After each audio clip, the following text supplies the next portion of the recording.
El recuerdo de aquel día no llegaba como un torrente, sino como el lento goteo de agua sobre piedra, una erosión constante que había tallado la forma de su presente. Ellie se mantenía junto al carromato de los Hayes, un islote de tela basta y cuero gastado en un mar de lino almidonado y seda de la costa este. El picnic benéfico de la iglesia comunitaria de Redemption Wells no era un simple encuentro social. Era un tribunal al aire libre donde se dictaban sentencias de respetabilidad, con sonrisas corteses y susurros que se adherían como el polvo del camino. El sol de Arizona caía a plomo, blanqueando el cielo y arrancando destellos de las copas de limonada que sostenían manos enguantadas. El aire olía a hierba recién cortada, a los pasteles de manzana de la señora Gable y al perfume de lavanda que las damas usaban para combatir el olor a establo que se aferraba a los bordes de la ciudad. Ellie observaba, como siempre hacía. Era un hombre cuya quietud se confundía con simpleza, pero en su silencio había un registro minucioso. Veía cómo el banquero, el señor Sterling, asentía con la cabeza y cómo ese gesto confería o retiraba valor a un hombre. Escuchaba la risa del pastor, un estruendo calculado para bendecir las conversaciones que se arremolinaban a su alrededor. Y la veía a ella, a Clara Hayes, moviéndose entre aquella gente con una gracia que parecía cada vez más frágil, una pieza de porcelana fina en una estantería a punto de venirse abajo. Su sonrisa era correcta, sus palabras eran las adecuadas, pero sus ojos delataban la tensión de quien camina sobre un hielo muy fino. Ellie sentía el muro invisible que los separaba de ellos, no construido con ladrillos, sino con apellidos, títulos de propiedad, y el tácito acuerdo de que un capataz, por muy competente que fuera, siempre sería personal, una herramienta útil pero sin nombre propio. La presión en la atmósfera era palpable, una quietud expectante que se acumulaba como las nubes de tormenta sobre las montañas. Sabía que algo iba a suceder. El sheriff Blackwood no había organizado aquel despliegue de piedad cívica solo por caridad, y entonces lo vio. El sheriff, con sus botas relucientes y su chaqueta de lana oscura a pesar del calor, empezó a caminar con una lentitud deliberada hacia la mesa de subastas, donde reposaba el edredón que Clara había cosido, y cada uno de sus pasos levantaba pequeñas nubes de polvo que parecían asentarse sobre las expectativas de toda la ciudad. La subasta del edredón fue un teatro breve y magistral. Las pujas subieron con timidez. $1 aquí, 50 centavos allá. Gestos de apoyo comunitario que no pretendían ofender a los poderes fácticos. El sheriff Blackwood esperó, con los brazos cruzados y una expresión de serena diversión, hasta que el subastador estuvo a punto de adjudicar la pieza. Entonces, con una voz clara que cortó el murmullo de la multitud, ofreció una suma que duplicaba la última puja, una cantidad tan innecesariamente generosa que solo podía interpretarse como una declaración. Un silencio de aprobación recorrió el césped. El sheriff se acercó a Clara, que permanecía de pie junto a la mesa, pálida bajo su sombrero. Él le tomó la mano, un gesto que era a la vez cortés y posesivo, y habló lo suficientemente alto para que todos los oídos atentos lo escucharan. Señorita Hayes, es un privilegio apoyar sus esfuerzos. Un pueblo debe cuidar de los suyos, especialmente de una dama de buena reputación cuyos asuntos han quedado en manos inciertas. Las últimas palabras no fueron un grito, sino el chasquido de un látigo. Su mirada se desvió un instante, apenas un parpadeo, hacia Ellie, que seguía junto al carromato. No fue una acusación, sino un marcaje a fuego, la imposición pública de una narrativa. Clara era la dama vulnerable, Blackwood, su protector, y Ellie, la incertidumbre, la amenaza sin nombre. Ellie sintió el calor de la vergüenza subirle por el cuello, una oleada física e inmediata, seguida de un frío glacial al comprender la perfecta arquitectura de la trampa. Vio los asentimientos de las esposas de los notables, las miradas de compasión que le dirigían a Clara, una compasión que era en sí misma una jaula. Sintió el peso de la bolsa de cuero raído que llevaba dentro de la chaqueta, el tacto familiar de su contenido, un contraargumento silencioso que no podía esgrimir. El sheriff Blackwood, con una sonrisa que no llegaba a sus ojos, condujo a una Clara rígida y compuesta hacia el centro de la reunión, cimentando su papel de salvador. El pueblo de Redemption Wells había recibido su historia, y ahora se dedicaría a repetirla. Si te cautivan las historias en las que el amor debe sobrevivir a las clases sociales, el silencio y decisiones imposibles, suscríbete ahora para seguir este viaje hasta su tranquilo e inolvidable final. Ellie observó cómo el sheriff paseaba a Clara por el césped como si fuera un trofeo recién ganado. Cada conversación educada en la que ella se veía forzada a participar, cada sonrisa tensa que debía esbozar, no hacía más que reforzar el relato de Blackwood. La veía atrapada en una red de cortesías letales, donde protestar habría sido una grosería y el silencio se interpretaba como consentimiento. El murmullo de las conversaciones, el tintineo de los vasos de limonada y el susurro de los vestidos de seda se convirtieron para Ellie en un ruido sordo y distante, un zumbido que ahogaba todo lo demás. Su atención se centraba en los pequeños detalles que delataban la verdad. La fuerza con que Clara se aferraba a su abanico de encaje, la forma en que su espalda se mantenía rígidamente erguida, la manera en que evitaba mirar hacia el carromato, hacia él. Era como si su mirada pudiera de alguna manera confirmar la acusación implícita del sheriff. Dentro de su quietud, la mente de Ellie trabajaba con una claridad febril, diseccionando la estrategia de Blackwood. Era una obra de crueldad exquisita porque se amparaba en las formas más correctas de la decencia. El sheriff no había levantado la voz, no había proferido una amenaza directa. Simplemente había utilizado el propio código de respetabilidad del pueblo como un arma, convirtiendo la preocupación en control y la protección en una forma de asedio. Una oleada de ira protectora surgió en su pecho, pero la sofocó al instante. La ira era un lujo que no podía permitirse. En su posición, era una admisión de culpa. La quietud era su única defensa, su único refugio. Pasó el pulgar por la superficie gastada de la bolsa de cuero, sintiendo a través de la piel el contorno del frágil papel que guardaba en su interior. Era la promesa que le había hecho a un hombre moribundo, el padre de Clara. Le había confiado no solo un documento, sino la verdad misma, pidiéndole que la protegiera hasta el momento preciso. Ese momento no era ahora. Ahora, solo podía observar cómo la mentira echaba raíces en el fértil suelo del cotilleo. La carga de esa confianza, de ese silencio forzado, pesaba más que el sol implacable de Arizona. Vio como uno de los diáconos de la iglesia, un hombre que hasta esa misma mañana siempre le había saludado con una inclinación de cabeza, pasaba junto al carromato sin mirarle a los ojos, y su silencio fue un veredicto ya dictado. Al día siguiente, el aire en el almacén general de Redemption Wells había cambiado. Se había vuelto más denso, cargado de un conocimiento compartido que se manifestaba en miradas esquivas y silencios calculados. El olor familiar a granos de café, cuero curado y conservas enlatadas parecía ahora impregnado de un nuevo matiz, el de un juicio pendiente. El señor Gable, el propietario, un hombre cuya cordialidad solía ser tan fiable como el reloj de la estación, pulía el mostrador de madera con una dedicación inusitada, evitando la mirada de Ellie. La conversación, cuando finalmente llegó, fue tan educada y silenciosa como devastadora. Con la voz baja, como si compartiera una confidencia en lugar de dictar una sentencia, Gable le informó de que la línea de crédito del rancho Hayes había sido suspendida. Usó un lenguaje cuidadosamente indirecto, frases pulidas para no dejar astillas. Solo hasta que las cosas se asienten un poco, dijo, sin especificar qué cosas, y añadió, como golpe de gracia, a la espera de una conversación con el sheriff Blackwood sobre la futura estabilidad del rancho. Las palabras quedaron flotando en el aire quieto del almacén, pesadas y transparentes. La preocupación del sheriff en el picnic ya se había traducido en poder financiero.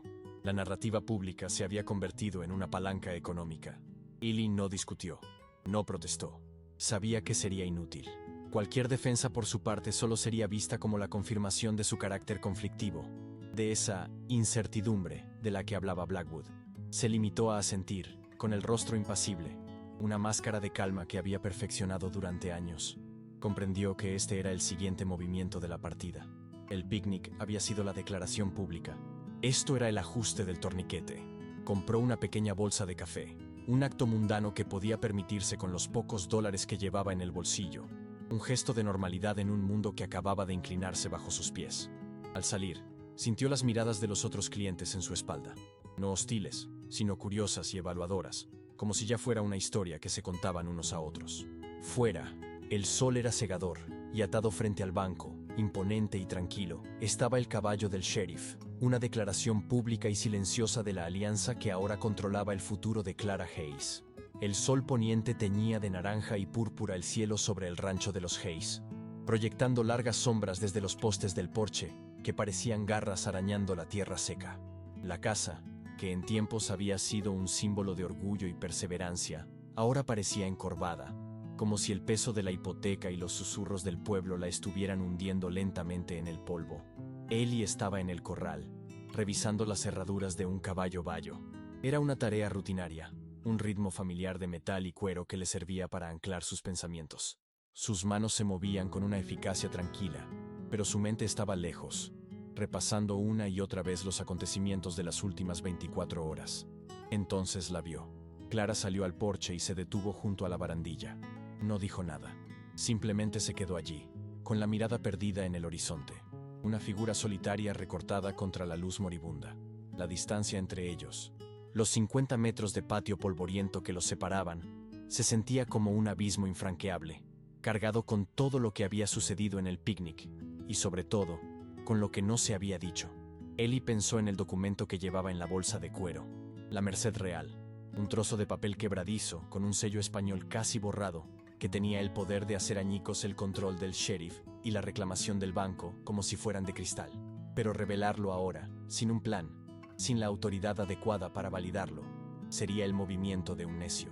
Blackwood y Sterling lo tacharían de falsificación, lo marcarían como un estafador y lo harían expulsar del territorio, o algo peor. La promesa que le había hecho al padre de Clara no era solo la de guardar el documento, sino la de protegerlo, y por extensión, protegerla a ella hasta el momento oportuno. Su silencio era un escudo, pero en ese momento se sentía como una jaula. Veía la tensión en el rostro de Clara, la silenciosa desesperación en su postura, y sabía que ella se creía atrapada, convencida de que su única salida era una rendición respetable al hombre que la estaba acorralando. El silencio se alargó, denso y pesado. Finalmente, ella se giró y lo miró directamente a través del patio, con una expresión indescifrable en el crepúsculo, y Ellie sintió el terrible peso de la pregunta que ella no se atrevía a formular.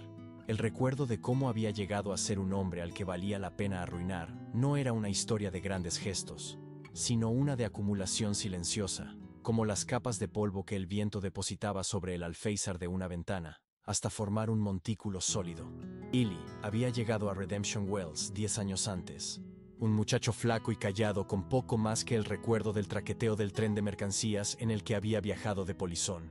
El territorio de Arizona era un lienzo de una dureza abrumadora, una tierra que no ofrecía nada gratis y que juzgaba a un hombre por la resistencia de sus manos y la quietud de su lengua. Su primer trabajo fue limpiar los establos de la posta, un mundo de amoníaco, sudor de caballo y el zumbido constante de las moscas. Allí aprendió la primera y más duradera lección de su vida. La invisibilidad era una forma de armadura. Nadie se fijaba en el chico que barría el estiércol, así que él podía observar a todo el mundo. Escuchaba los fragmentos de conversaciones de los vaqueros, de los comerciantes, de los viajeros que pasaban. Aprendió a distinguir el sonido de las botas de un hombre con prisa del de uno que buscaba problemas, el tintineo de las espuelas de un peón del de las de un propietario. Se dio cuenta de que el poder en aquel lugar no residía en la fuerza bruta, sino en las palabras no dichas, en los asentimientos de cabeza del banquero Sterling, en la forma en que el sheriff Blackwood, incluso entonces, se apoyaba en el poste del porche de su oficina, observando la calle principal como un halcón desde su nido. Ahorró cada centavo, remendó su única camisa hasta que los hilos eran más suyos que del fabricante original, y durmió en el pajar, donde el olor a heno seco era un consuelo contra la soledad.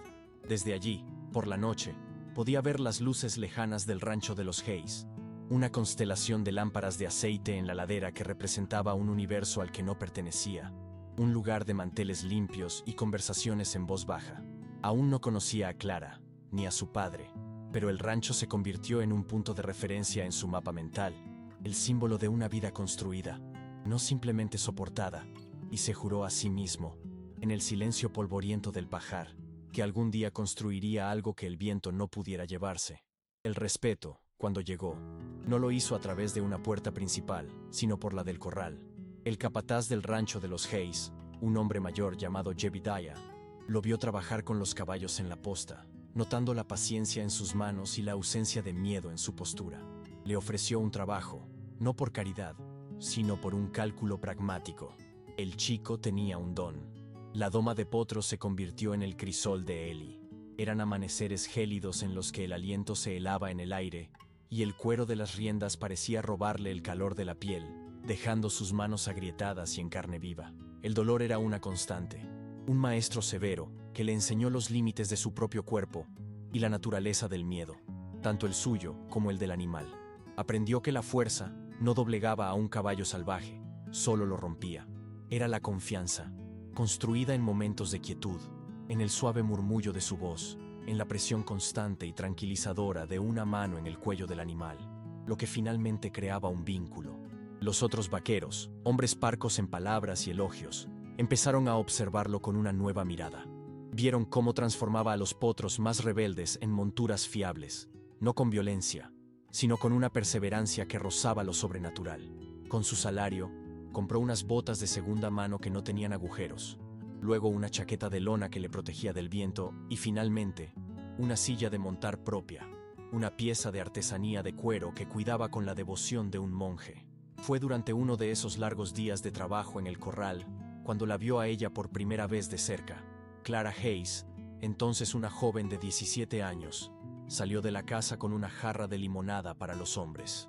Se movía con una contención que la hacía parecer fuera de lugar en medio del polvo y el sudor.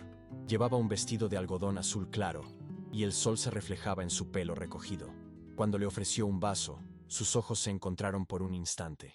Los de ella eran de un azul profundo y serio, los de él velados por el cansancio y el polvo. No intercambiaron ni una palabra, pero en ese breve momento, el abismo entre sus mundos se hizo tangible y dolorosamente claro, y él supo que el respeto ganado entre los hombres del corral era una moneda que no tenía ningún valor al otro lado del porche de la casa principal. El señor Hayes era un hombre cuya agudeza visual iba más allá de lo que tenía delante. Observaba a la gente como observaba a su ganado, o el cielo en busca de señales de lluvia, buscando la cualidad subyacente, la esencia. Vio en Ellie algo más que un buen domador de caballos. Vio la meticulosidad con la que reparaba una valla, la forma en que sus ojos registraban cada detalle del rancho, la inteligencia silenciosa que se escondía tras su expresión impasible. Una noche de invierno, con el viento aullando fuera, el señor Hayes encontró a Ellie en el granero, a la luz de un farol, practicando la escritura en una pizarra rota con un trozo de carbón. No se burló ni mostró sorpresa, simplemente asintió, y a la semana siguiente lo llamó a su despacho. La habitación olía a cuero de libros, humo de pipa y cera de abejas. Le pidió a Ellie que le ayudara con los libros de contabilidad. Para Ellie, entrar en aquel santuario de orden y papel fue como cruzar a otro país. Las columnas de cifras, las anotaciones precisas de débitos y créditos, le fascinaron. Descubrió un nuevo lenguaje, uno que describía el esqueleto del rancho y, por extensión, de toda la comunidad. Vio cómo un mal año de sequía se traducía en una deuda creciente en el banco del señor Sterling, cómo el precio del ganado en los corrales de Kansas City podía determinar si una familia de Redemption Wells pasaba o no el invierno. El señor Hayes le enseñó a leer ese lenguaje, a encontrar el poder que se ocultaba en la precisión. Fue durante una de esas sesiones nocturnas cuando Clara entró en el despacho en busca de un libro. Se detuvo un momento, observando a Ellie, con la cabeza inclinada sobre el libro mayor, su mano moviéndose con seguridad por la página.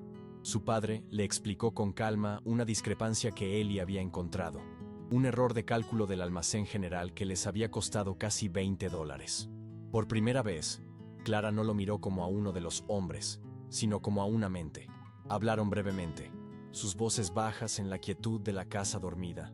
Discutieron sobre los números, no sobre el tiempo ni los caballos. Fue un intercambio torpe y formal, pero para Ellie se sintió como un cambio tectónico, la apertura de una puerta que siempre había creído cerrada con llave y cerrojo. La verdadera brecha en el muro que los separaba no se abrió con números, sino con el frágil aliento de una vida a punto de extinguirse. Una de las yeguas premiadas del señor Hayes, un animal de linaje del que estaba inmensamente orgulloso, tuvo un parto difícil en plena noche. El potro nació débil, luchando por cada bocanada de aire en el frío suelo del establo. El señor Hayes estaba en Prescott por negocios, y el veterinario más cercano se encontraba a un día de viaje. Clara, desesperada, corrió al establo, encontrando solo el pánico y los consejos inútiles de un par de peones jóvenes. Fue entonces cuando apareció Ellie, atraído por el resplandor de los faroles. No dijo mucho, simplemente se arrodilló junto al potro, sus manos expertas y tranquilas evaluando la situación. Había una calma en él que parecía repeler el caos circundante. Durante horas, trabajaron juntos a la luz parpadeante de un único farol. El mundo exterior se desvaneció, dejando solo el pequeño drama de vida o muerte que se desarrollaba en el lecho de paja. Se movían en un silencio sincronizado, entendiendo las necesidades del otro sin necesidad de palabras. Él le pedía un paño limpio con un gesto. Ella se lo pasaba. Ella sostenía la cabeza del potro mientras él le frotaba el pecho para estimular su respiración. En un momento dado, al pasarse el farol para examinar mejor al animal, sus dedos se rozaron. Fue un contacto fugaz, accidental, pero en la atmósfera cargada del establo, se sintió como una descarga eléctrica, un reconocimiento tácito de la intimidad forzada de su vigilia compartida. Más tarde, sentados en un fardo de heno mientras el potro finalmente dormitaba, respirando con más regularidad, compartieron café de una vieja cantimplora de hojalata. En la penumbra, despojados de sus roles diurnos, hablaron en susurros, no como la hija del patrón y el capataz, sino como dos personas unidas por un propósito común. Al amanecer, cuando el potro se puso en pie por primera vez sobre sus patas temblorosas, una sensación de triunfo silencioso los unió. Al día siguiente, la formalidad había regresado, pero el recuerdo de aquella noche permanecía entre ellos. Un secreto compartido que había alterado irrevocablemente la distancia que los separaba. A partir de esa noche, su conexión se convirtió en un lenguaje de gestos silenciosos. Una conversación llevada a cabo a través de habitaciones llenas de gente y paisajes abiertos. En la iglesia, durante el largo sermón del reverendo, sus miradas se cruzaban a veces por encima de las cabezas de la congregación. Era solo un instante, un reconocimiento fugaz que no contenía nada inapropiado, pero que para ellos era un ancla, una afirmación de que el vínculo forjado en el establo no había sido una ilusión. Era un hilo invisible que los conectaba a través del abismo social que los separaba. En las reuniones del pueblo, como la fiesta del 4 de julio del año anterior, él se mantenía en la periferia con los otros vaqueros, bebiendo cerveza tibia de una jarra, mientras ella servía pastel en el círculo de las familias fundadoras. Pero en medio del ruido y la multitud, él sentía su mirada sobre él, y cuando levantaba la vista, ella le dedicaba una sonrisa casi imperceptible antes de volver a sus deberes. Eran momentos robados que alimentaban algo dentro de él, una esperanza peligrosa y sin nombre. Un día, mientras reparaba una sección derrumbada de la valla en el límite más alejado del rancho, su pala golpeó algo duro. Desenterró una punta de flecha de obsidiana, perfectamente conservada, una reliquia de un tiempo anterior a las vallas y los títulos de propiedad. Era suave y letal al tacto, una pieza de historia tangible. Esa noche, en lugar de guardarla para sí mismo, la limpió cuidadosamente y la dejó en el poste de la barandilla del porche, donde sabía que ella la encontraría por la mañana. No dejó ninguna nota. No era necesario. A la semana siguiente, la vio a través de la ventana del salón. La punta de flecha estaba sobre la repisa de la chimenea, junto a una fotografía de su madre. El mensaje había sido entregado y recibido. Aquel intercambio silencioso, un regalo anónimo y una aceptación silenciosa, era más íntimo que cualquier conversación que pudieran haber mantenido en público. Se dio cuenta, con una punzada de inquietud, de que estaba construyendo una vida secreta con ella, una vida hecha de miradas y objetos encontrados, y que esa vida oculta estaba empezando a parecerle mucho más auténtica que la que vivía a la luz del día. El peligro de su cercanía se le reveló en un estallido de sonido inesperado, una risa compartida. Sucedió en una tarde ventosa de otoño.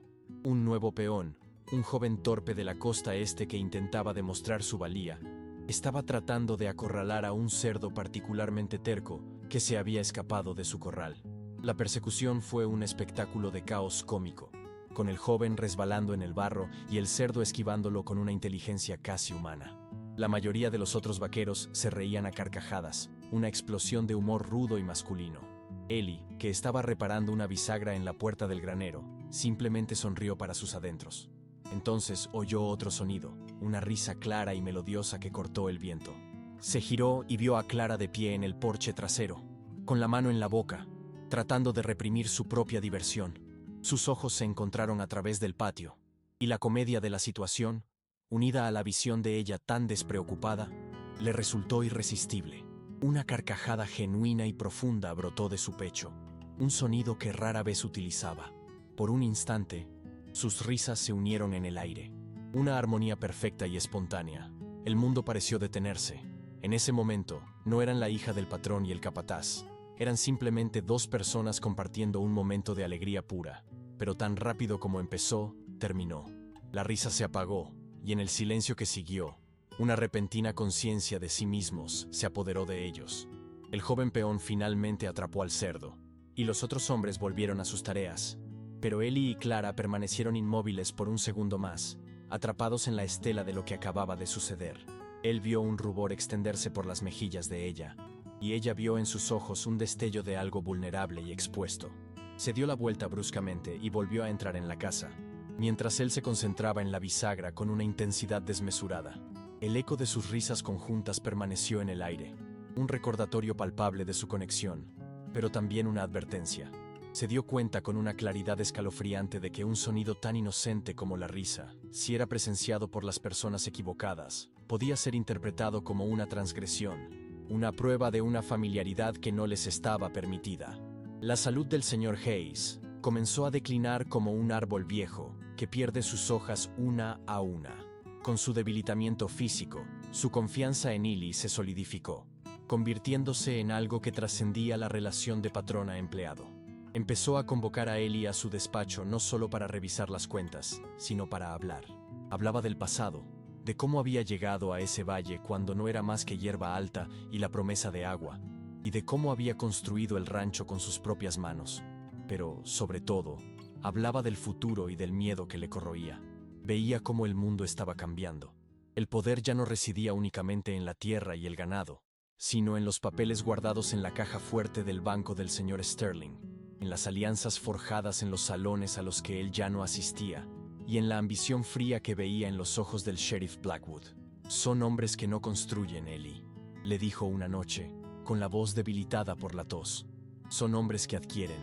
Ven este rancho, mi legado, no como la vida de un hombre, sino como una anotación en un libro mayor, una propiedad que se puede apalancar o embargar». En esas conversaciones, el señor Hayes empezó a hablar de algo más, de una historia más antigua que la del propio territorio de Arizona. Hablaba de los españoles, de los reyes y las concesiones de tierras, de una forma de ley basada en la autoridad de la corona, no en los tribunales de circuito. Al principio, Ellie pensó que eran las divagaciones de un hombre enfermo, pero poco a poco comprendió que el señor Hayes lo estaba poniendo a prueba, midiendo su discreción, su lealtad y su capacidad para comprender un tipo de poder que no se mostraba abiertamente. Le estaba confiando no solo los secretos de la vulnerabilidad del rancho, sino también la existencia de su única y verdadera defensa. Una noche, mientras una tormenta de finales de verano azotaba la casa, el señor Hayes lo miró fijamente y le dijo: «La gente cree que la ley está escrita en los libros del juzgado, pero la verdad más profunda, a veces está escrita en papel viejo y guardada en la oscuridad». El peso de esas palabras se posó sobre Ellie. Una responsabilidad que lo anclaba a aquel lugar y a aquella familia de una manera que un simple salario nunca podría haberlo hecho. El final llegó en una habitación silenciosa que olía a alcanfor y a la rendición final del cuerpo. El señor Hayes, reducido a una frágil figura bajo las sábanas, pidió ver a Ellie. Lo pidió con una urgencia que silenció cualquier posible objeción de las mujeres del pueblo que habían venido a velar por él. Cuando Ellie entró, Clara ya estaba allí, sentada junto a la cama, con el rostro pálido y surcado por un dolor silencioso. El aire en la habitación era denso, cargado con el peso de las palabras no dichas y el tiempo que se agotaba. El señor Hayes le hizo un gesto a Ellie para que se acercara. Su respiración era superficial, un susurro de papel de lija. Con un esfuerzo que pareció costarle todo lo que le quedaba de vida, buscó debajo de la almohada y sacó la ajada bolsa de cuero. Sus dedos temblorosos la empujaron hacia la mano de Ellie. «Tómala», susurró, su voz apenas audible. «Es la raíz de este lugar, la Merced Real». Ellie sintió el tacto familiar del cuero, pero ahora su peso era inconmensurable. Los ojos del señor Hayes se clavaron en los suyos, implorantes y fieros.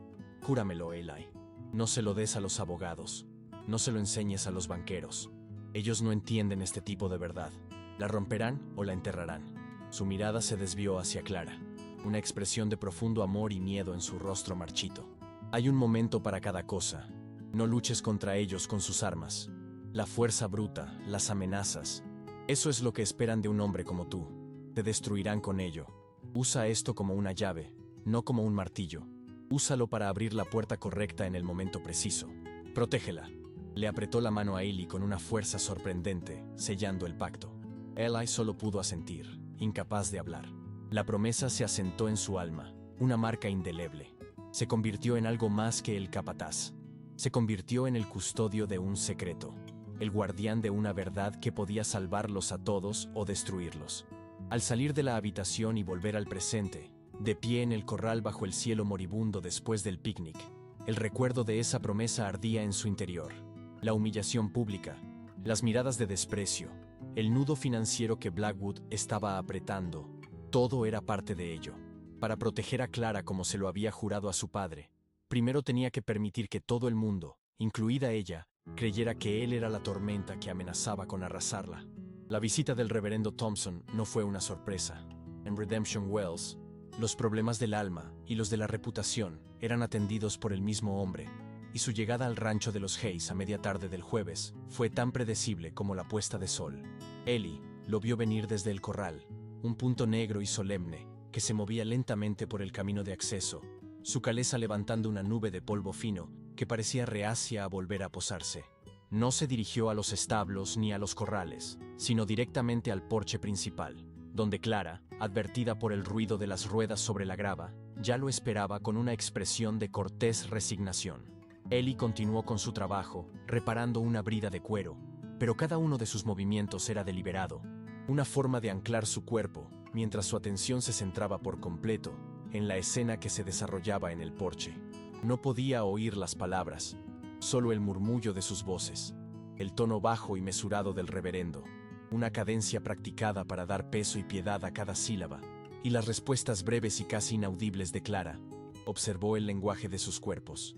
El reverendo se inclinó hacia adelante, un gesto de falsa confidencialidad, su mano descansando sobre el lomo de su Biblia de tapas negras, como si extrajera de ella la autoridad para su intrusión. Clara permanecía erguida, con las manos entrelazadas frente a ella, una estatua de decoro forzado. La conversación se prolongó durante lo que pareció una eternidad. El sol caía, alargando las sombras hasta que la del reverendo se extendió por el patio como una mancha de tinta, casi tocando los pies de Ellie. Sabía exactamente de qué estaban hablando. No era una conversación, era un interrogatorio envuelto en las sedas de la preocupación pastoral. Estaban discutiendo sobre la estabilidad, la prudencia y, sin duda, la influencia perniciosa de un hombre sin nombre ni posición. Más tarde, cuando el reverendo finalmente se marchó, Ellie vio a Clara permanecer en el porche durante mucho tiempo, inmóvil, mirando el camino vacío. Cuando finalmente se giró y sus miradas se encontraron a través del patio, vio en sus ojos no solo agotamiento, sino una nueva y terrible capa de miedo. El miedo a que la piedad del pueblo se hubiera convertido en su juez y verdugo. El sheriff Blackwood no esperó a que los susurros del reverendo echaran raíces por sí solos. Era un hombre que prefería cultivar su propia cosecha de opinión pública. Comenzó a visitar el rancho con una regularidad que era a la vez impecablemente correcta y profundamente amenazadora. Llegaba en su calesa a última hora de la tarde, justo cuando el sol empezaba a descender, y la luz dorada hacía que cada movimiento en el porche fuera visible para cualquiera que pasara por el camino principal. Nunca entraba en la casa. Se quedaba en el porche con Clara, a menudo trayendo un pequeño obsequio, un tarro de mermelada de la tienda, un periódico de Prescott, gestos de un cortejo respetable que eran en realidad cadenas forjadas a la vista de todos. Ellie tenía que presenciar estas visitas desde la distancia del corral o el granero. Era una forma de tortura lenta y silenciosa. Veía a Clara obligada a ofrecerle al sheriff un vaso de agua o limonada, a escuchar sus monótonas observaciones sobre el tiempo o el precio del ganado, a mantener una fachada de civilidad mientras su mundo se encogía a su alrededor. Observaba la postura de Blackwood, la forma en que apoyaba una bota en la barandilla, un gesto de posesión casual, como si ya considerara aquel porche como una extensión de su propia autoridad. El olor a humo de su cigarro se mezclaba con el del heno y el cuero, una invasión olfativa que a Ellie le resultaba repugnante. Sabía que cada una de estas visitas era una representación teatral para el beneficio del pueblo. Cada vecino que pasaba, cada vaquero que se dirigía a la ciudad, vería la escena y sacaría la conclusión prevista. La señorita Hayes estaba aceptando la protección del sheriff. El orden estaba siendo restaurado. La procesión de estas tardes se convirtió en una rutina insoportable. Una vez, Mientras limpiaba una silla de montar cerca del granero, vio a Blackwood inclinarse para decirle algo a Clara. Ella retrocedió un paso, un movimiento casi imperceptible, pero para Ellie fue tan elocuente como un grito. Sintió una oleada de ira tan violenta que tuvo que clavar los dedos en el cuero para no moverse. Estaba atrapado, obligado por su promesa a permanecer en silencio, a ser el villano de la historia para poder, al final, ser su salvador. Al anochecer, vio cómo Blackwood ayudaba a Clara a subir a su calesa, y ambos se alejaban en dirección a la ciudad. Una capitulación pública que le heló la sangre en las venas. Si esta historia de escándalo, contención y justicia fronteriza te está atrapando, por favor, dale a me gusta a este vídeo. Nos ayuda a traerte más historias como esta. La estrategia de Blackwood no se limitaba a acorralar a Clara. También consistía en desmantelar sistemáticamente a Ellie, no con violencia, sino con el ácido lento y corrosivo del aislamiento. Unos días después, Ellie se encontró con el señor Abernathy, el propietario del rancho vecino del sur, en el camino.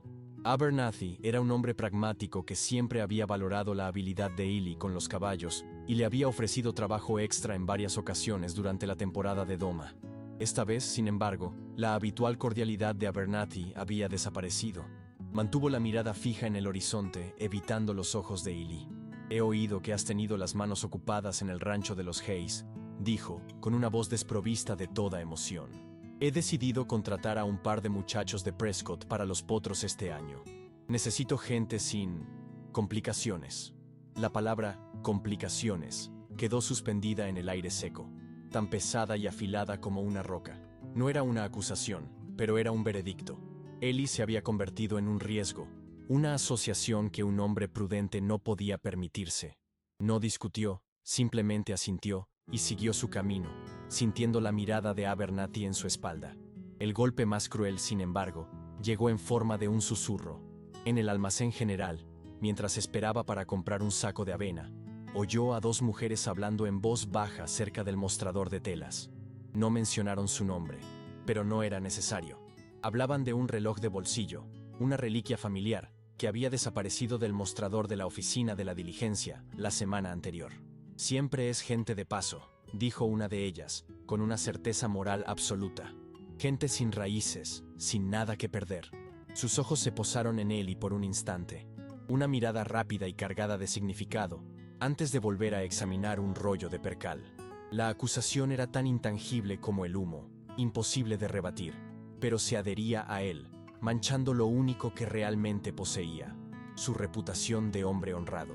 Se dio cuenta de que lo estaban despojando de su identidad pieza por pieza, convirtiéndolo en el forastero sin nombre del que Blackwood había hablado, un hombre al que cualquiera podía culpar de cualquier cosa, y la peor parte era que no había nadie a quien pudiera apelar para que se hiciera justicia. La vigilancia se volvió más audaz, una presencia casi tangible que se cernía sobre el rancho. La prueba llegó con el correo semanal. Ellie solía recoger la saca de cuero de la diligencia en la ciudad, un recado rutinario que le proporcionaba un breve respiro del ambiente opresivo del rancho. Esta vez, al vaciar el contenido sobre la mesa del despacho del señor Hayes, notó algo extraño en una de las cartas dirigidas a Clara.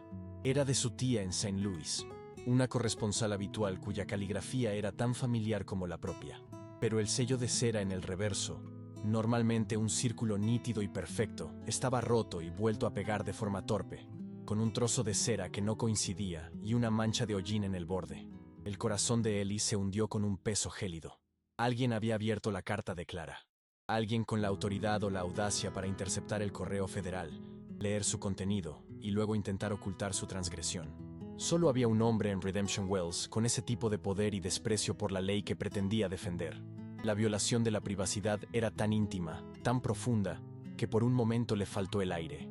No era solo una cuestión de cotilleo, era una táctica de guerra. Blackwood estaba controlando el flujo de información, aislando a Clara de cualquier consejo o apoyo del mundo exterior, asegurándose de que su única fuente de ayuda fuera él mismo. Ellie sostuvo la carta en su mano, sintiendo el frágil papel y el peso de la mentira que ocultaba. Se enfrentó a un dilema insoportable. Si se la entregaba a Clara y le señalaba el sello roto, aumentaría su miedo y su sensación de impotencia, haciéndola sentir aún más atrapada. Si no decía nada, se convertía en cómplice del engaño de Blackwood, permitiendo que la red se cerrara un poco más a su alrededor. Se quedó allí, en el silencio polvoriento del despacho, dándose cuenta de que el campo de batalla se había desplazado. Ya no se trataba solo de miradas y rumores en la plaza del pueblo. La guerra se libraba ahora en los espacios privados, en los secretos susurrados y en la tinta de las cartas que ya no se podía confiar que dijeran la verdad. La culminación de la campaña de Blackwood fue orquestada para que todo el pueblo la presenciara. El sábado por la noche, la pequeña comunidad se reunió en el salón del Redemption Hotel para celebrar el compromiso de la hija del banquero Sterling. No era un baile, sino una recepción formal. El tipo de evento donde las alianzas se solidificaban con apretones de manos y las reputaciones se cimentaban con sonrisas aprobatorias. Ellie no estaba invitado, por supuesto. Estaba al otro lado de la calle, en la profunda oscuridad del porche de la librea, terminando de ajustar una herradura suelta a la luz de un farol solitario. Desde su posición en las sombras, tenía una vista perfecta de la entrada del hotel, brillantemente iluminada. Vio llegar a las familias notables, sus mejores galas un marcado contraste con el polvo y la oscuridad de la calle. Y entonces los vio a ellos. La caleza del sheriff se detuvo, y Blackwood, impecablemente vestido con un traje oscuro, bajó y rodeó el vehículo para ayudar a Clara. Ella llevaba un vestido de color azul oscuro, uno que Ellie le había visto llevar a la iglesia. Parecía más delgada, su rostro pálido bajo la luz de las lámparas del hotel. Se movía con una rigidez controlada, la gracia de alguien que camina hacia el patíbulo. Blackwood le ofreció el brazo, y ella, tras una vacilación casi imperceptible, lo aceptó. Juntos, subieron los escalones y entraron en el hotel, en el corazón de la sociedad de Redemption Wells. Para todos los que estaban dentro, la imagen era clara: el sheriff protector y la dama agradecida, una pareja adecuada y tranquilizadora. Pero desde las sombras, Ellie vio la verdad. Vio la tensión en el cuello de Clara, la forma en que su mano no descansaba sobre el brazo de Blackwood, sino que se aferraba a él como si fuera un salvavidas en un mar embravecido. No era un acto de traición, sino de supervivencia. Estaba haciendo lo que creía que tenía que hacer para salvar el rancho, para proteger el legado de su padre, sacrificando su propia felicidad en el altar de la respetabilidad. Por un instante, justo antes de que entraran, ella giró la cabeza y su mirada barrió la oscuridad de la calle. Sus ojos se encontraron con los de él, y en esa fracción de segundo, a través de la distancia y el abismo social, él vio un destello de pura desesperación, una súplica silenciosa que le partió el corazón en dos. De vuelta en la soledad del granero, el olor a heno y cuero no le proporcionaba ningún consuelo. El eco de la imagen de Clara en el brazo de Blackwood se repetía en su mente, una tortura visual. Se sentó en un viejo taburete de ordeño, el farol a sus pies proyectando su sombra, larga y distorsionada, contra las tablas de la pared. El mundo se había reducido a la quietud del granero y al rugido silencioso de su propia impotencia. Sacó la bolsa de cuero de su chaqueta. El material, suavizado por años de contacto, se sentía familiar y pesado en sus manos. Desató el cordón y extrajo con cuidado el documento doblado. A la luz parpadeante del farol, el papel parecía aún más frágil, las líneas de tinta marrón desvaídas por el tiempo. La merced real, la raíz del lugar, la llave, no el martillo. Las palabras de su padre resonaban en su cabeza. Había cumplido su promesa. Había guardado silencio. Había soportado el desprecio, las acusaciones veladas, el aislamiento. Se había convertido en la incertidumbre, en la complicación, todo para protegerla. Pero al verla subir aquellos escalones, se dio cuenta de su error de cálculo. No había entendido la verdadera naturaleza de la trampa de Blackwood. No se trataba solo de amor o de celos. Nunca se había tratado de eso. El sheriff no quería a Clara. Quería lo que ella representaba: el control del rancho Hayes y el agua que lo acompañaba. El último gran premio del valle. La reputación de Clara, su honor, no era más que una palanca para él. Una herramienta para forzarla a una unión que le daría el control legal de todo. El escándalo no era un subproducto de la situación. Era el mecanismo principal. Estaba diseñado para dejarla sin opciones, para hacer que un matrimonio con su carcelero pareciera la única salida honorable. La ira que sintió entonces no era la habitual llamarada caliente y rápida, sino un frío glacial y concentrado. Era la ira de la comprensión. Se dio cuenta de que su silencio, concebido como un escudo para protegerla, se había convertido en los mismos muros de su prisión. La promesa que le había hecho al señor Hayes no era solo pasiva, no era solo guardar un papel, era protegerla. y para hacerlo, ya no podía permitirse el lujo de la quietud. Su mente, durante tanto tiempo ocupada en la resistencia pasiva y la observación, comenzó a trabajar con una nueva y afilada claridad. El silencio había fallado como defensa. Ahora debía convertirlo en un arma. Se levantó y caminó por el granero, el documento todavía en la mano. El plan que empezó a formarse no era uno de violencia ni de confrontación directa. Eso era lo que Blackwood esperaría de él. Una explosión de ira que lo confirmaría como el bruto sin ley que habían pintado y que justificaría su arresto, o algo peor. No. La respuesta tenía que venir del mismo mundo de papel y autoridad que sus enemigos manejaban con tanta habilidad. La clave era la jurisdicción. Blackwood era el sheriff del condado, su poder absoluto dentro de sus fronteras. Pero su autoridad terminaba donde empezaba la del gobierno territorial o federal. La Merced Real era un documento de una era anterior. Su validez dependiente de leyes que los tribunales locales a menudo ignoraban o desconocían. Necesitaba una autoridad superior, un poder externo que no estuviera en deuda con el Banco de Sterling, ni con la influencia de Blackwood. Pensó en el juez de circuito, un hombre mayor y severo que visitaba Redemption Wells 2 veces al año para presidir los casos más importantes.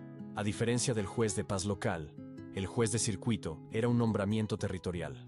Su lealtad estaba con la ley, no con las políticas locales. No podía simplemente presentarse ante él. Necesitaba sentar las bases, preparar el terreno. Volvió al pequeño cuarto que ocupaba en la parte trasera del granero, y a la luz del farol sacó papel, pluma y tinta. Con una mano firme y una caligrafía clara que había practicado durante incontables noches, comenzó a redactar una carta. No iba dirigida al juez, sino al registrador de la propiedad en la capital territorial, Prescott. No mencionaba el rancho Hayes ni al sheriff.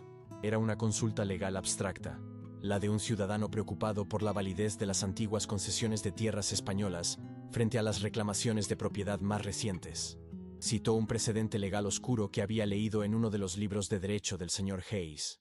Era un movimiento lento y cuidadoso, una sonda lanzada a la oscuridad, el primer paso para sacar la verdad a la luz no con un grito, sino con el susurro irrefutable de la ley. Dobló la carta, la metió en un sobre y la selló con cera, un pequeño acto de rebelión que contenía el poder de desmantelar un imperio construido sobre mentiras. El paquete de Prescott llegó con el correo del martes, metido entre un catálogo de aperos de labranza y una carta para el herrero. No llevaba el sello del registrador de la propiedad, como Ellie había temido, sino el de un bufete de abogados, Dawson, Finch and Associates, grabado con una sobriedad que transmitía tanto peso como discreción. Lo llevó al granero, al santuario de su soledad, donde el olor a heno y a cuero viejo era un bálsamo contra la tensión que le atenazaba el pecho. Con los dedos entumecidos por el nerviosismo, rompió el sello. La carta no era una respuesta directa a su consulta, sino algo mucho más sutil, y por ello, más poderoso. Era una invitación. El señor Dawson, el socio principal, le informaba de que su interés en la jurisprudencia histórica relativa a las concesiones de tierras de la corona española era compartido por el bufete. Le explicaba, en un lenguaje denso y legalista, que tales documentos, aunque a menudo ignorados por los tribunales locales, conservaban su plena validez bajo los estatutos territoriales si se podía demostrar una cadena de título ininterrumpida. La clave, escribía Dawson, no estaba en el documento en sí, sino en su registro, o, más importante aún, en la ausencia de cualquier registro que lo contradijera legítimamente. La carta concluía con una frase cuidadosamente ambigua. Si el interesado deseara verificar los archivos del condado en busca de posibles irregularidades en la inscripción de títulos posteriores, nuestro bufete estaría dispuesto a revisar cualquier prueba documental que pudiera surgir. No era una promesa de ayuda, sino un mapa, le estaban diciendo, en el lenguaje cifrado de los hombres de leyes, que su única oportunidad residía en los propios libros de contabilidad del enemigo. Tendría que entrar en el juzgado de Redemption Wells, el edificio que servía de oficina a Blackwood, y buscar en los registros públicos la prueba de un crimen que nadie sabía que se había cometido. El peligro de la empresa le heló la sangre.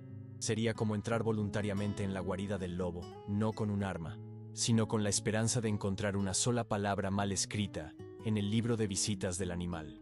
Dobló la carta y la guardó junto a la Merced Real, sintiendo cómo el papel nuevo y el viejo se tocaban.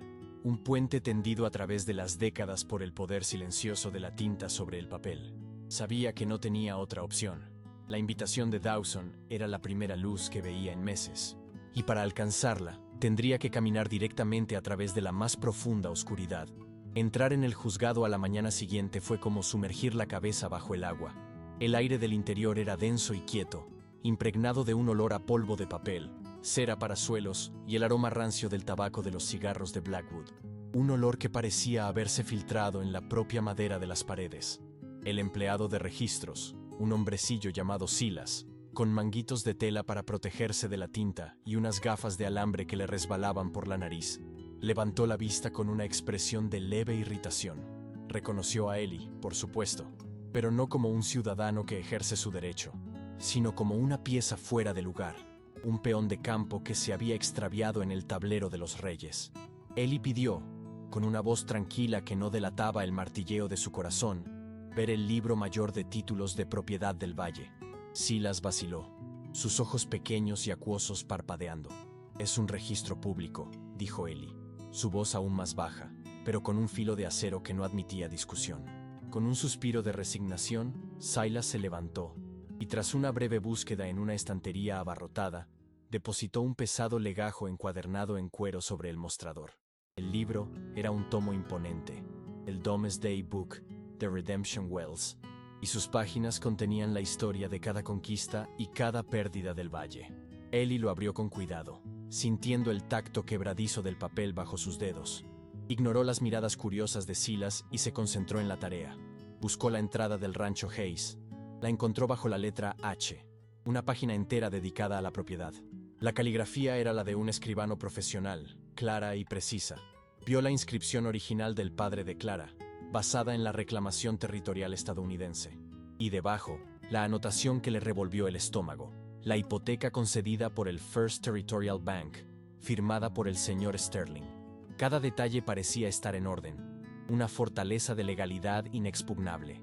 Pero Ellie no buscaba un error evidente, buscaba una sombra, una costura. Con el recuerdo de la carta de Dawson en su mente, examinó la fecha de la reclamación original del señor Hayes. Luego, con un cuidado infinito, pasó las páginas hacia atrás, buscando en los años anteriores, en los registros más antiguos del condado. No esperaba encontrar la merced real. Sabía que nunca había sido registrada. Buscaba el vacío, la prueba de que, antes de la reclamación de Hayes, esa tierra era, a los ojos de la ley del condado, un lienzo en blanco. Y fue entonces cuando lo vio. En la página correspondiente a la sección de tierra contigua, registrada a nombre de un especulador de la costa este, había una nota marginal, casi borrada, que hacía referencia a una disputa de límites con la antigua concesión española. La nota estaba fechada 2 años antes de que el señor Hayes registrara su propiedad, y había sido tachada con una sola línea de tinta, un intento deliberado de borrarla de la historia. La nota marginal era más que una pista, era el extremo de un hilo que, si tiraba de él con suficiente cuidado, podría deshacer el tejido entero de la mentira de Blackwood. Pero un apunte tachado en un libro mayor no era suficiente. Necesitaba un testimonio humano, una memoria viva que pudiera dar fe de la existencia de esa antigua concesión española, antes de que se convirtiera en un inconveniente legal que había que borrar. Solo había una persona en todo el valle que pudiera poseer ese conocimiento: Mateo Vargas, un anciano que vivía en una pequeña cabaña de adobe junto al arroyo en el límite sur del rancho. Mateo había trabajado para el abuelo de Clara, mucho antes de que el señor Hayes se hiciera cargo de la propiedad. Era un hombre del viejo mundo, un vestigio de la época en que esa tierra se llamaba Pimería Alta y no territorio de Arizona. Esa noche, bajo el manto de una luna creciente que apenas iluminaba el paisaje, Ellie se deslizó fuera del rancho. Se movía con la silenciosa eficacia de un depredador nocturno, evitando los caminos y siguiendo el curso del arroyo, donde el sonido del agua corriente enmascaraba el de sus pasos. La cabaña de Mateo era apenas una protuberancia en la tierra, con el humo de un fuego de mezquite saliendo perezosamente de su chimenea de barro. El olor a leña quemada y a café hervido le llegó antes de que pudiera ver la luz de la lámpara. Mateo lo recibió no con sorpresa, sino con la tranquila aceptación de un hombre que ha visto pasar suficientes estaciones como para no asombrarse por nada. Sus ojos, oscuros y hundidos en un rostro que parecía un mapa de arrugas, lo examinaron a la luz del farol. Ellie no se anduvo con rodeos. Le habló en voz baja, con un respeto que trascendía las barreras del idioma y la edad. Le habló de la nota en el libro mayor y de la merced real que llevaba guardada en su bolsa de cuero. El anciano escuchó en silencio, asintiendo lentamente, sus manos nudosas descansando sobre sus rodillas. Cuando Eli terminó, Mateo se quedó callado durante un largo rato, mirando las llamas de la chimenea. «Recuerdo la merced», dijo finalmente, su voz un susurro ronco como el roce de hojas secas. El abuelo de la señorita Clara la llamaba la raíz. Decía que mientras la tuvieran, nadie podría arrancarles de esta tierra. Le contó a Eli cómo el primer agrimensor del territorio había intentado registrar la concesión, pero se había encontrado con la resistencia de hombres poderosos que querían el valle para el ferrocarril.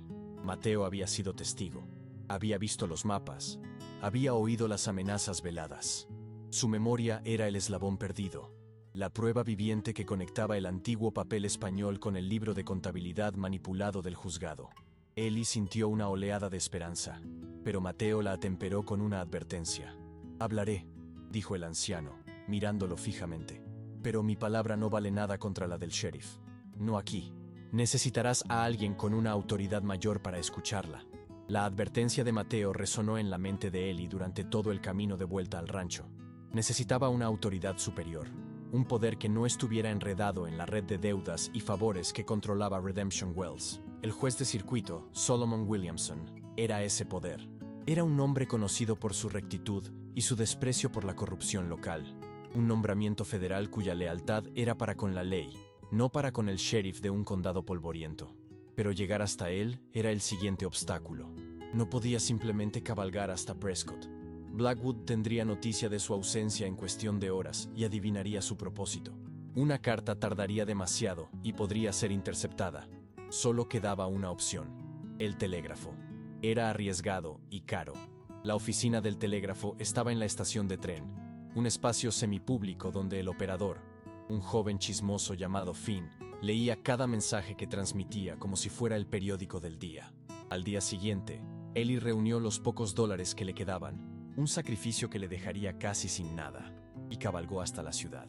Entró en la pequeña oficina, que olía a ozono y al barniz del mostrador. Finn levantó la vista de su novela de 10 centavos, con una curiosidad apenas disimulada.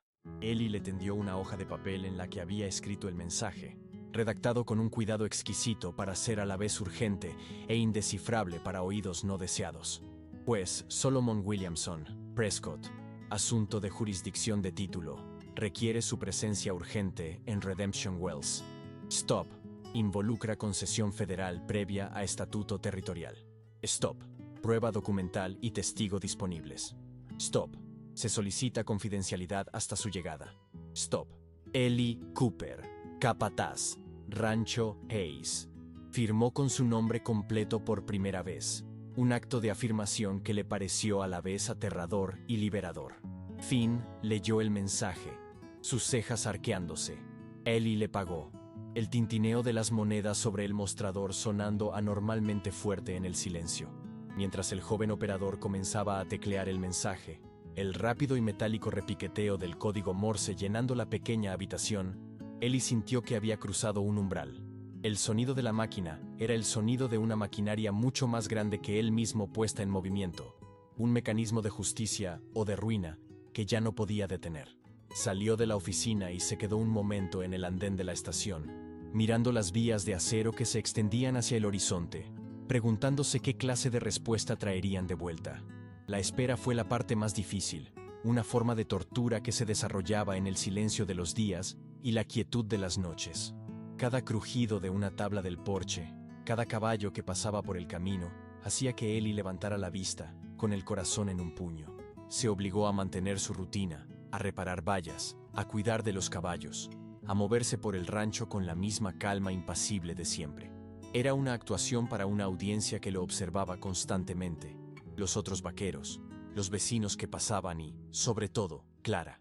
Ella lo observaba desde la casa, su mirada una mezcla de confusión, dolor y una pregunta no formulada que él no podía responder.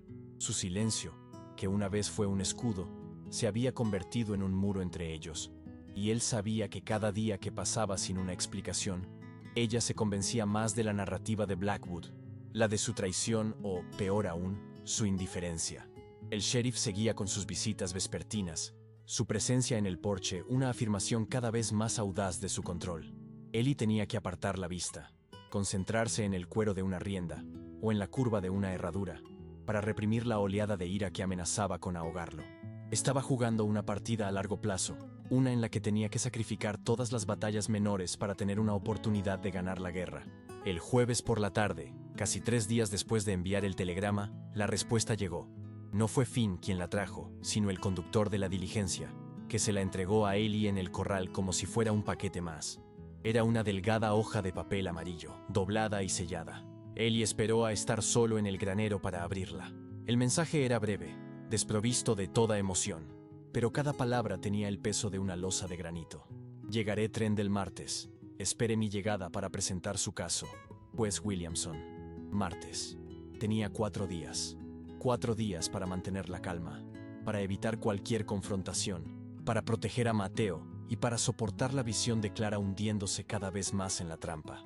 Esa noche, mientras estaba de pie junto a la valla del corral, mirando las luces lejanas de la ciudad, vio la calesa de Blackwood detenerse frente al rancho. El sheriff ayudó a Clara a bajar. Habían estado en la ciudad, a la vista de todos. Justo antes de que ella subiera al porche, Blackwood la tomó del brazo, una posesión casual, y ella no se apartó. El corazón de Ellie se contrajo, un dolor físico y agudo, y por un instante aterrador, se preguntó si la justicia del juez llegaría demasiado tarde para salvar lo que realmente importaba. La noche antes de la llegada del juez, el aire en el rancho parecía vibrar con una tensión contenida, como el silencio que precede a una tormenta eléctrica. Ellie no durmió. Pasó las horas en el pequeño cuarto del granero, a la luz de un único farol, preparando su arsenal. No era un arsenal de acero y pólvora, sino de papel y tinta, frágil al tacto pero con un peso legal que esperaba que fuera inquebrantable.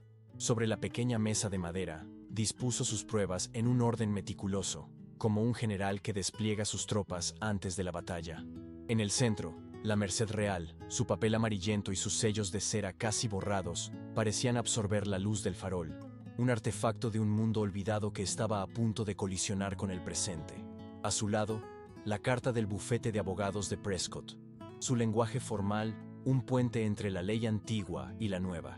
Luego, una hoja de papel donde había copiado a mano, con una caligrafía precisa, la entrada del libro mayor del juzgado, incluyendo la nota marginal tachada y la fecha sospechosa, un acto de transcripción que se sentía a la vez subversivo y necesario.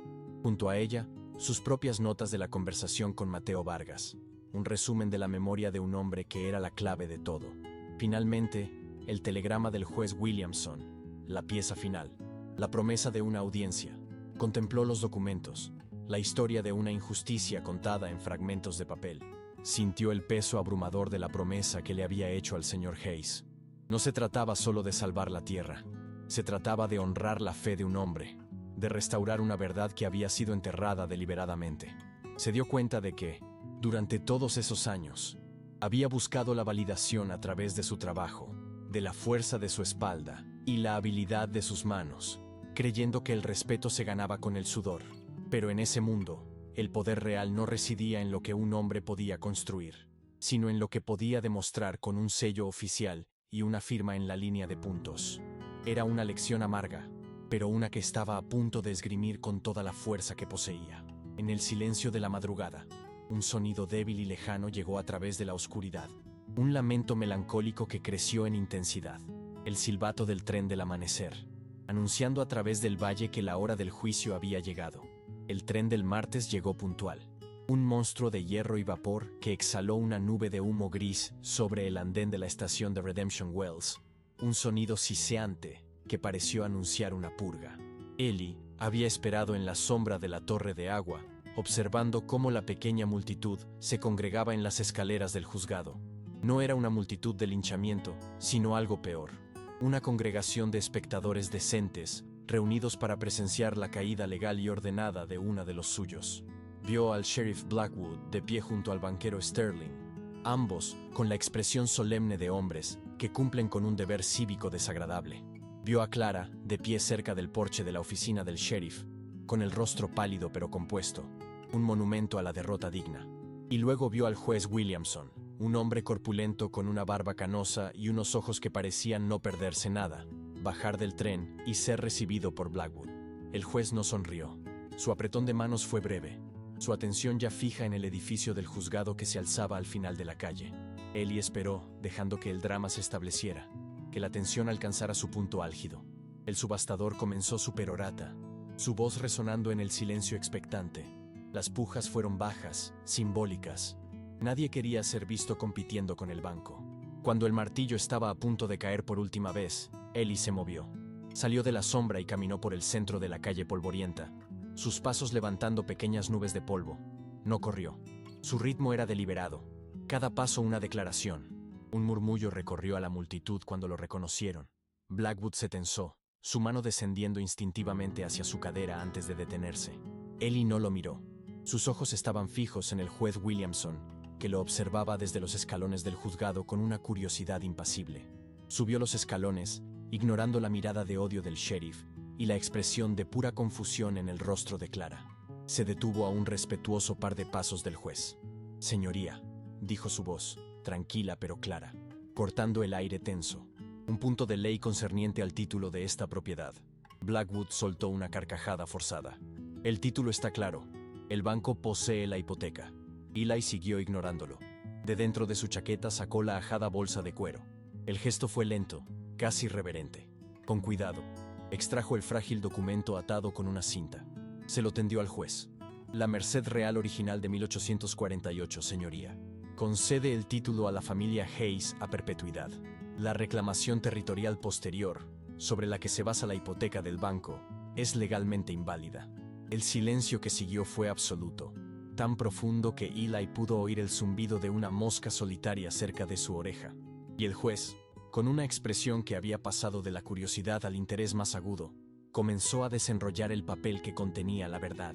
El crujido del viejo pergamino, al ser desenrollado, fue el único sonido en un mundo que había dejado de respirar. El juez Williamson sostuvo el documento con ambas manos, sus ojos recorriendo las líneas de tinta desvaída con la concentración de un erudito descifrando un texto antiguo. Ellie permaneció inmóvil, sintiendo el calor del sol de Arizona en su nuca, el peso de las miradas de todo el pueblo sobre él.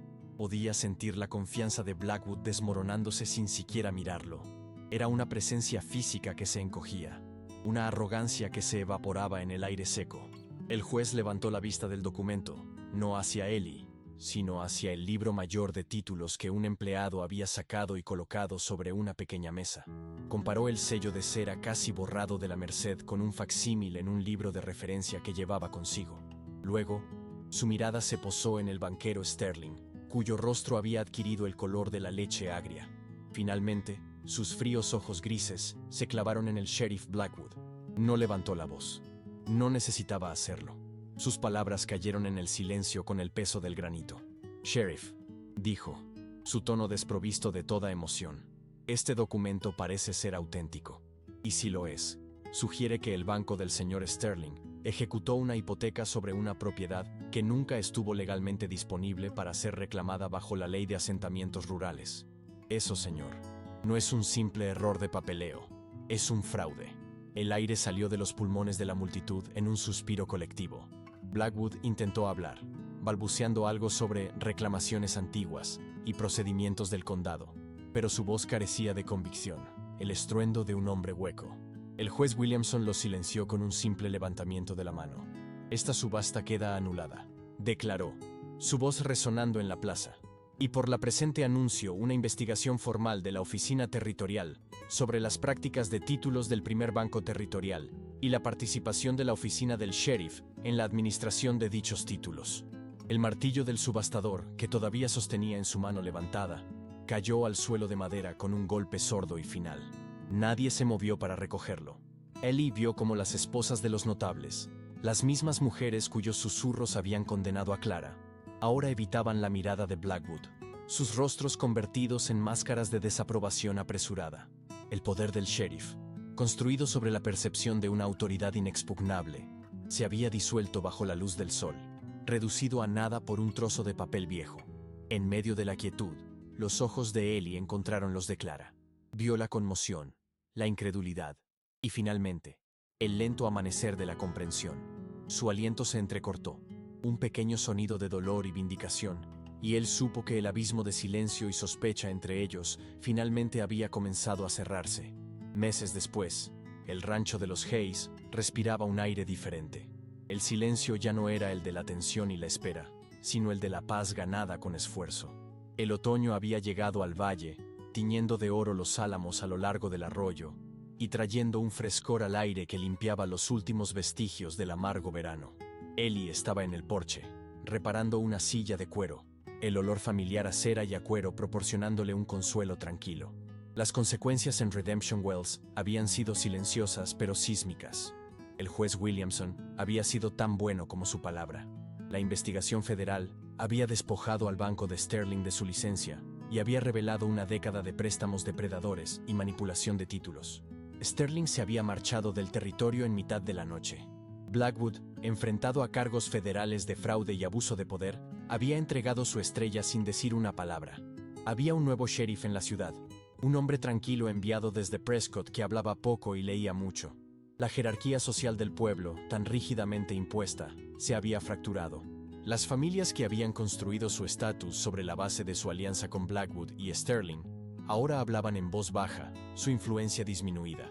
El nombre de Eli Cooper, una vez sinónimo de incertidumbre y problemas, ahora se pronunciaba con un nuevo tipo de respeto, uno a regañadientes. El respeto que se le concede a un hombre que ha demostrado que la verdad puede ser un arma más afilada que cualquier pistola. Clara salió de la casa con 2 tazas de café humeante. Se sentó en el escalón junto a él, no muy cerca, pero tampoco lejos. La distancia entre ellos estaba llena de una nueva y cómoda quietud. Ya no estaban atrapados en los papeles de la hija del patrón y el capataz. Eran simplemente 2 personas que habían sobrevivido a una tormenta juntos. Le tendió una taza, y al hacerlo, sus dedos se rozaron. Fue un contacto breve, pero no hubo ninguna descarga eléctrica, ninguna tensión prohibida. Solo la calidez de un gesto sencillo, de un entendimiento que ya no necesitaba palabras. El rancho era suyo, libre y limpio. Su victoria no les había granjeado el amor del pueblo, sino algo mucho más valioso: la libertad de vivir sin someterse a una mentira. El silencio entre ellos ya no era una jaula, sino un santuario. Si crees que la verdad es la única justicia que perdura, comparte esta historia. Gracias por escuchar.